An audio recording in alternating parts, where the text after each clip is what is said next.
नमस्कार, स्वदेश न्यूज देख रहे हैं आप। मैं हूं आपके साथ राखी और बात करेंगे सरकार का ट्रिपल टेस्ट। ओबीसी आरक्षण को लेकर मध्य प्रदेश की शिवराज सरकार एक्शन में आ गई है।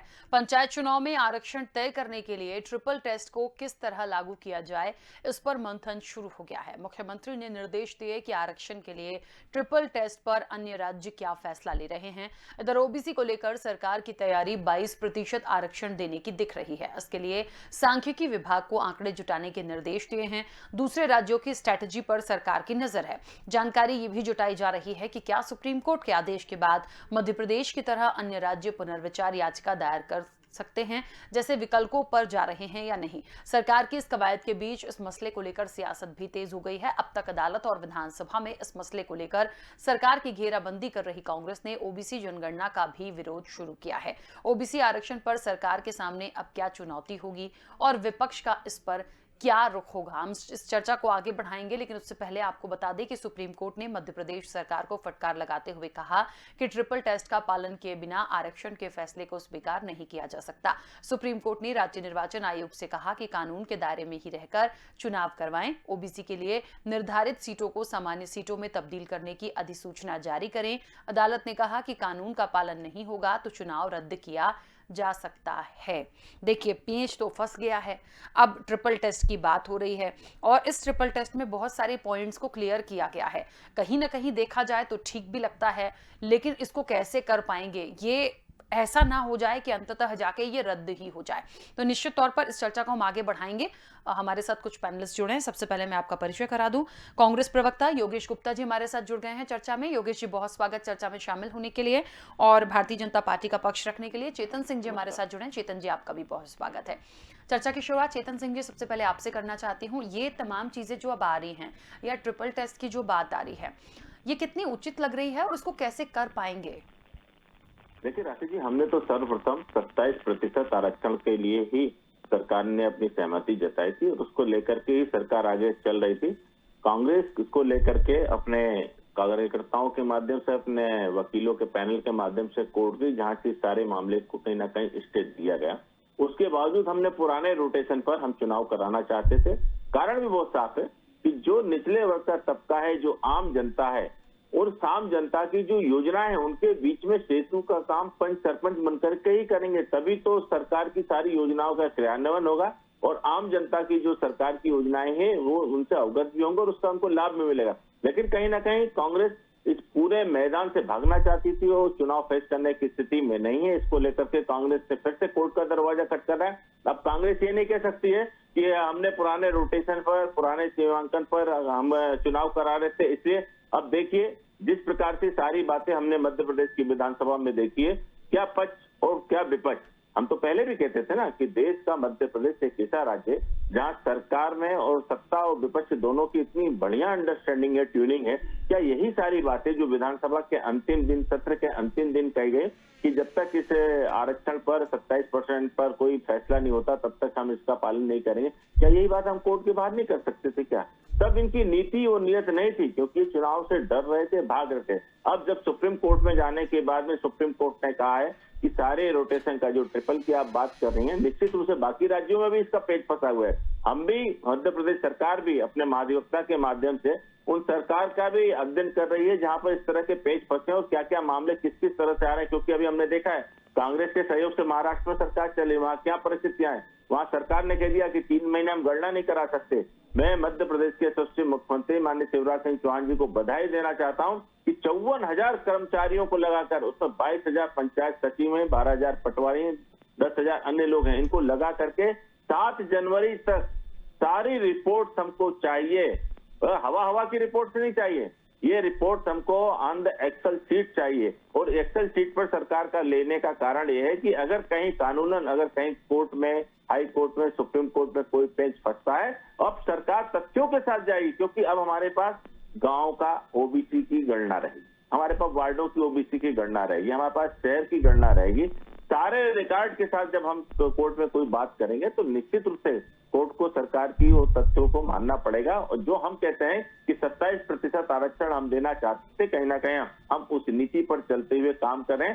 सरकार के साथ में जो हमने बातें कही हैं सरकार के रूप में कही हैं, और पार्टी के आधार पर जो बातें हमने की वो पार्टी के रूप में भी हमने कही हैं। इसीलिए हमने एक माह पहले राष्ट्रीय स्तर पर भारतीय जनता पार्टी के राष्ट्रीय अध्यक्ष आदरणीय जगत प्रकाश नड्डा जी ने सारे देश में एक साथ एक कार्यक्रम किया था कि इस देश में 52% की गणना लगभग ओबीसी बंधुओं की है। उनकी गणना के अनुसार उनको राजनीति में हिस्सेदारी देना चाहिए, उसको लेकर के हमने तमाम सारे देश में कार्यक्रम किए थे। अब कांग्रेस उसमें बुलबुला रही है कि हम ऐसा क्यों कर रहे हैं, तो हम ऐसा क्यों कर रहे हैं। क्यों? क्योंकि कांग्रेस की नीति और नियत दोनों ही नहीं है कि हम इनको 27% का आरक्षण है। जैसे कांग्रेस की नीति ट्रिपल तलाक को लेकर थी, जैसे कांग्रेस की नीति जो 50% के आरक्षण को लेकर के मध्य प्रदेश के इन सारे देश की विधानसभा में कानून बनाने को लेकर के थी। आपको याद होगा यूपीए की सरकार में मुलायम सिंह जी ने वॉकआउट किया और यूपीए ने उस प्रस्ताव को नहीं रखा। तो कहीं ना कहीं ये इनकी मिली जुली लड़ाई थी सपा के साथ मिलकर के, क्योंकि जो तुमको पूरे 10 साल तक समर्थन दे रही है वो तुम्हारी बातों से कैसे इनकार कर सकती थी। तो कांग्रेस की कथनी और करनी में अंतर है। एक बार ये सारी बातें फिर से हम मध्य प्रदेश में देख रहे हैं कि कांग्रेस की कथनी और करनी में कितना बड़ा अंतर हमको दिख रहा है। आज कांग्रेस के अनेक नेताओं के मैंने बयान सुने हैं जिसमें उन्होंने ओबीसी वर्ग को 27% आरक्षण को लेकर के कहीं ना कहीं मुखर विरोध प्रकट किया। यही कांग्रेस का असली चेहरा है। ठीक है योगेश जी, अपनी बात रखिएगा और एक छोटे से सवाल के साथ कि इस पूरी प्रोसेस में अब क्या हो सकता है। ट्रिपल टेस्ट की जो बात हो रही है, क्या ये ठीक है? ओबीसी की जनगणना होनी चाहिए, नहीं तो फिर अब और क्या कर सकते हैं? देखिए राखी जी, मध्य प्रदेश में ओबीसी वर्ग की जो पॉपुलेशन है वो लगभग 57% है। बड़े ही दुर्भाग्य की बात है कि पिछले 17 सालों से भारतीय जनता पार्टी की सरकार मध्य प्रदेश में तीन मुख्यमंत्री ओबीसी वर्ग से हुए। स्वर्गीय बाबूलाल गौर जी, उमाश्री भारती जी और यशस्वी तथा कथित यशस्वी शिवराज जी, जो 15 साल से लगातार प्रदेश के मुखिया हैं। तत्पश्चात इन्होंने अभी तक क्या किया? सो रहे थे क्या ओबीसी वर्ग के हितों को साधने के लिए? उनके साथ अगर अन्याय किसी ने किया है तो हमेशा शिवराज सरकार और भारतीय जनता पार्टी के नेताओं ने किया है। आज ये 27% आरक्षण की बात इसलिए कर रहे हैं क्योंकि कमलनाथ जी ने अपने 15 माह के कार्यकाल में 27% आरक्षण लागू किया था, कैबिनेट के माध्यम से उसको पास किया था, जिसको ढंग से कोर्ट में शिवराज सरकार अलोकतांत्रिक तरीके से चीरहरण करने के पश्चात तथ्यों को रख नहीं पाई और वो यथावत लागू न हो पाया। इसकी भी दोषी शिवराज सरकार है। देखिए, इनका दोहरा चरित्र उजागर करता हूं। बिहार में जब लालू यादव ने ओबीसी जनगणना की बात करी तो केंद्र शासित नरेंद्र मोदी और इनके जो समर्थित मुख्यमंत्री हैं नीतीश कुमार, उन्होंने उसको ठुकराया। राखी जी, आवाज आ रही है? जी बिल्कुल, है ना? उन्होंने उसको ठुकराया। अब जाके नीतीश कुमार जी ने अपने स्तर पर, जब केंद्र की अनुमति नहीं मिली तो अपने स्तर पर, क्योंकि चुनाव बिहार में भी संभावित है 2024 में लोकसभा की, तो उसके मद्देनजर वो अपने स्तर पर जनगणना करवाने की उन्होंने घोषणा करी है। घोषणा वीर मुख्यमंत्री शिवराज जी की मंशा पंचायत चुनावों की अगर बात करें तो शुरू से ठीक नहीं थी, स्पष्ट नहीं थी।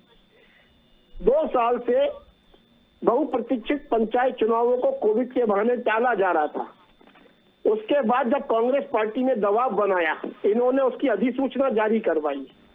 आप डबल रोटेशन को लेकर चुनाव में गए इसलिए कि आपको यह मालूम था कि 2014 का रोटेशन और 2021 का रोटेशन, जिसमें जिला पंचायत अधिकारियों के चुनाव आप 21 के आधार पर कराएंगे, बाकी जनपद सदस्य, ब्लॉक अध्यक्ष और पंचायत सरपंच के चुनाव आप 2014 के रोटेशन से कराएंगे। निश्चित रूप से इसके खिलाफ कोर्ट में याचिकाएं लगेंगी तो शिवराज जी की मंशा पूरी होगी, चुनाव स्थगित किए जाएंगे। शिवराज जी ये केंद्र प्रकरण अपनी कुर्सी बचाने के चक्कर में है। केंद्र से मोदी जी के स्ट्रिक्टली उनको इंस्ट्रक्शन मिल चुके हैं। उसके बाद इन्होंने अभी आकर दिल्ली से फटाफट ये कैबिनेट बुलाई, बैठक बुलाई और उसमें तबातोड़ घोषणाएं करी हमेशा की तरह। अभी इन्होंने जो जनगणना ओबीसी की कराने का निर्णय लिया है, ये कितने पानी में है। 7 जनवरी तक के इनको कोर्ट ने आदेश दिए, शिवराज जी ने नहीं दिए। कोर्ट ने 3 हफ्ते का समय दिया है कि आप 3 हफ्ते के अंदर ये अधिसूचना जारी करें ओबीसी वर्ग की। एक तरफ आप कहते हो कि विधानसभा के सदन में कि हम 27% ओबीसी आरक्षण के साथ पंचायत चुनाव संपन्न कराएंगे, दूसरी तरफ वही ओबीसी आरक्षण के ऊपर कोर्ट का दूसरा निर्णय आता है, आपके सरकारी वकील वहां जाकर चुपचाप खड़े हो जाते हैं हाथ बांधकर, कोई प्रतिरोध नहीं। माननीय कमलनाथ जी ने सदन में बोला आप भी चलिए कोर्ट में, हम भी चलते हैं, दोनों मिलकर ओबीसी के हितों की बात करते हैं। क्या बुरा कहा, नेता प्रतिपक्ष के दायित्व को उन्होंने पूरा किया। तो देखिए शिवराज सिंह चौहान की कथनी और करनी में अंतर है। भारतीय जनता पार्टी का दोहरा चाल चरित्र ओबीसी वर्ग के भाई देख रहे, समझ रहे। निश्चित रूप से पंचायत चुनावों में, आने वाले 2023 के चुनावों में इनको कड़ा सबक सिखाने वाली है मध्य प्रदेश की जनता। मामा की हर चाल से प्रदेश का नागरिक भली भांति परिचित है और उसका मुंह तोड़ जवाब उन्होंने 2018 में भी दिया था, लेकिन उसके बाद उन्होंने धन बल बाहुबल चोरी से फिर से कुर्सी हथिया ली। उसका भी जवाब जनता फिर 2023 में देगी। अब जो तैयारी ओबीसी वर्ग के हितों को साधने की बात तो कर रही है भारतीय जनता पार्टी, लेकिन निश्चित रूप से जो आपने सवालिया निशान उठाया कि ये ट्रिपल एक्शन की क्या रिजल्ट होगा, तो ये पंचायत चुनाव टाले जाएंगे, ये मैं आपको अभी से बताता हूँ। ठीक है, चलिए एक बात तो बहुत स्पष्ट योगेश जी ने बोल दी। चेतन जी कुछ कहना चाह रहे थे, अपनी बात रखिएगा, लेकिन वो कह रहे हैं कि ये पंचायत चुनाव जो हैं आप इसको टाल कर ही रहेंगे, ये तो बस एक कवायद है जो देखने दिखाने की हो रही है। वाकई में एक बात तो है, पूरा का पूरा शीतकालीन सत्र इसी पर निपट गया। पहले से पूरी बातें हो रही थी, पहले विरोध कर रहे थे, फिर साथ हो गए, फिर पूरे सत्र में यही हुआ, मामला कोर्ट तक चला गया, कोर्ट से अब ये तमाम चीजें आ रही हैं, अब जनगणना की बात हो रही है, अब ट्रिपल टेस्ट की बात हो रही है। पता नहीं इसका जो पेच है इससे बाहर कब निकलेंगे और जनता ही क्या सोचे। देखिए राशि जी, बहुत साफ और स्पष्ट है कि कांग्रेस और कांग्रेस के सारे ही विधायक कहीं ना कहीं इस मध्य प्रदेश की विधानसभा में टाइम पास करने के लिए गए थे।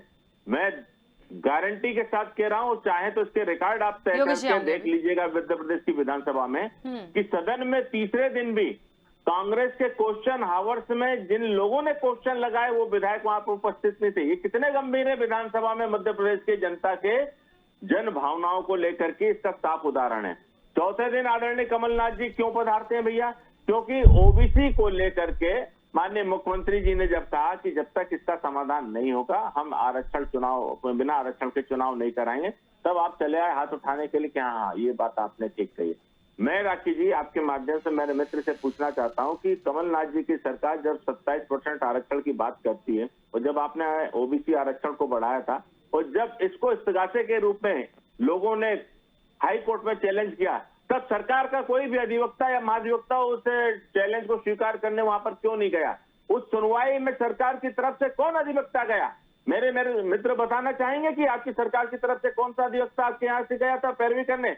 जो आप अभी बात कर रहे हैं बिहार के चुनाव की, बिहार में नीतीश कुमार जी ने डे फर्स्ट से कहा है कि बिहार में जनगणना होनी चाहिए, ओबीसी वर्ग की होनी चाहिए। और मेरे मित्र जो कह रहे हैं कि दिल्ली ने मना किया, वहां की परिस्थितियां क्या थी जरा उसका भी अध्ययन कर लिया करो कि बाकी लोग भी कह रहे कि आप हमारी जनगणना करा दिए, तीसरे कह रहे हमारी जनगणना करा दीजिए। हम किसी का वर्ग संघर्ष नहीं करना चाहते हैं, हम किसी को आपस में लड़वाना नहीं चाहते हैं। जैसे आपने जब भी कहीं कुछ बात होती, आज ही मध्य प्रदेश में आपके नेता वीर सावरकर जी की तथाकथित किताब लेकर के आए, गौमांस खाने की वकालत कर रहे, तो आप खाइए गौमांस, आपको कोई नहीं रोक सकता है। लेकिन ये देश और प्रदेश की जनता देख रही है कि कौन सा मांस हम आपको खिलाएं और कौन सा नहीं खिलाएं, ये आप समझ लीजिएगा। मेरे मित्र कह रहे हैं कि अब सुप्रीम कोर्ट गए, हाई कोर्ट आप गए थे, क्यों गए थे भाई? हम तो पुराने रोटेशन पे चुनाव करा रहे थे ना। योगेश आ रही हूं, पूरा समय अगर आपके मन में ये सारी बातों को लेकर के बहुत स्पष्टता थी, तो क्या आप माननीय मुख्यमंत्री शिवराज सिंह चौहान जी से आपके नेता प्रतिपक्ष आदरणीय कमलनाथ जी क्या बातचीत करके समाधान नहीं कर सकते थे क्या? और अगर नहीं कर सकते थे तो सत्र के अंतिम दिन जब माननीय मुख्यमंत्री शिवराज सिंह चौहान जी ने कहा कि जब तक आरक्षण का मामला साफ नहीं होता है तब तक हम पंचायत चुनाव को नहीं कराएंगे, तब आपने वहां पर जाकर के अपनी सहमति क्यों दी? ये मिलीजुली लड़ाई क्यों लड़ते हो? जब हम कहते हैं हाँ ये हो गया, तब आप कहते हो हाँ ये हो गया। ऐसा होता है क्या? ऐसा होता है क्या? विपक्षी ये भूमिका बची है क्या? अरे हम तो चाहते हैं कि ओबीसी में जितनी जवाबदारी है, जितनी भागीदारी है, उतनी हिस्सेदारी सरकार में होना चाहिए। जब हम 27% उनकी भागीदारी तय कर रहे हैं तो आप उसका समर्थन करिए ना। आज आपके अनेक नेताओं के बयान चल रहे हैं, राकेश जी जरा इनको बताइए किन किन नेताओं के बयान हैं कि अगर 27% आरक्षण अगर माननीय शिवराज सिंह चौहान जी की सरकार लागू करती है तो हम उसका विरोध करेंगे। सड़क से लेकर के कोर्ट तक जाने की धमकी कांग्रेस के सारे नेता दे रहे हैं। आपकी नीति और नियत इससे हमको समझना। ठीक है, हाँ बहुत देर से कुछ कहना, चलिए बोलिए योगेश जी पहले। देखिए राखी जी, मेरे मित्र चेतन सिंह जी ये भूल जा रहे हैं कि 17 साल से प्रदेश में भारतीय जनता पार्टी का शासन है। 3 ओबीसी वर्ग के मुख्यमंत्री हो चुके हैं। टीवी पर बैठकर चिल्ला चोट करने से ओबीसी वर्ग का हित नहीं साध पाएंगे आप। ओबीसी वर्ग भली भांति समझ रहा है कि 16 सालों से उसका कितना शोषण किस पार्टी ने किया है। एक बात, गौ मांस की बात करी, आज का विषय नहीं है, आपने उठाया, बताता हूं मैं। गौ मांस खाने वाले आपके केंद्रीय मंत्री किरण रिजिजू जी हैं। सार्वजनिक मंचों से कई बार उन्होंने स्वीकार किया इस बात को अपने अभिकथन में। मोदी जी का हिंदुत्व, मैं बताता हूँ, मोदी जी का हिंदुत्व, मोदी जी का हिंदुत्व, मोदी जी का राहुल जी खा रहे हैं। अरे सुनते सिंह जी मंगा रहे हैं। देखिए मैंने आपको सुना ना, आपका समय आया बोलिएगा तो आप प्रदेश में बात करिए ना, आप प्रदेश में बात करिए। हाँ, मोदी जी का हिंदुत्व, यूपी में गौ माता, पूर्वांचल और गोवा में मांस खाता, ये हिंदुत्व है मोदी जी का। मुंह में राम, बगल में नाथू राम। विदेशों में गांधी मजबूरी है, विदेशों में भारत में गोडसे जरूरी है, ये मोदी जी का हिंदुत्व है। इसके ऊपर प्रकाश डाला है माननीय दिग्विजय सिंह जी ने। सावरकर जी की किताब का उल्लेख किया। मैं थोड़ा सा बीच में इंटरप्ट इसलिए करूंगी, देखिए उदाहरण के लिए आप लोग इस बात को ला सकते हैं, लेकिन प्लीज जनगणना और ओबीसी पर बात करें तो बेहतर होगा, प्लीज। उनके सावरकर जी ने अपनी किताब में उल्लेख किया है जी, गौ माता एक उपयोगी पशु है, उसका पालन करना चाहिए। ठीक है योगेश जी हम ओबीसी आरक्षण, दोहरा चरित्र, हम ओबीसी जनगणना पर आ जाएं। ठीक है, दोहरा चरित्र किसका है ये सब लोग जानते हैं। आप कहते हो हम डिवाइड एंड रूल, आपके पास इसके अलावा कोई रास्ता ही नहीं है। आप जातिगत आधार पर हर चुनाव में जाते हो, सांप्रदायिक उन्माद को बढ़ाते हो, भावनाओं को भड़काते हो, विकास का एजेंडा आपको दूर दूर तक नहीं जाता है। योगेश जी इसके आधार पर आप चुनाव लड़ते हो। आपकी प्रज्ञा ठाकुर बोलती है हेमंत करकरे देशद्रोही है, देशभक्त को हम ओबीसी जनगणना पर आ जाएं, ट्रिपल टेस्ट पर आ जाएं प्लीज। मैं बार बार बोल रही हूँ, देखिए उदाहरण के लिए आप लिंक कर सकते हैं इधर उधर चीजों को, लेकिन उस विषय पर हम बात नहीं कर रहे प्लीज। 100 रुपए प्रश्न उठाने वाले भी आपके नेता हैं, आपकी नजर में बीफ खाते हैं, सोनिया जी बीफ खाती है, बीफ खाती है। आप अपने नेताओं के बारे में चर्चा करिए। जो कहते हो हम वोट से हमारी सुनिए, हम देश और सारे विश्व में भगवान राम के कारण जाने जाते हैं। माफ करना, हम देश और विश्व के पटल पर भगवान राम और विश्व के कारण जाने जाते हैं। भगवान राम का ये दलाली का चंदा, ये दलाली खोरी, ये आपका, ये आपके पुण्य में आपसे पूर्वज करते हैं, ये आपके पूर्वज करते हैं। ये भोपाल के दल्ले जो है ना, ये आप क्या बोलते हैं, ये पात्रोसी जो रिश्तेदार है ना सोनिया जी का, ये हमारे यहाँ नहीं है। योगेश जी और चेतन जी हम विषय पर बात करें, ट्रिपल टेस्ट की बात करें, ओबीसी जनगणना की बात करें। मैं 3-4 बार इंटरप्ट कर चुकी हूँ, प्लीज।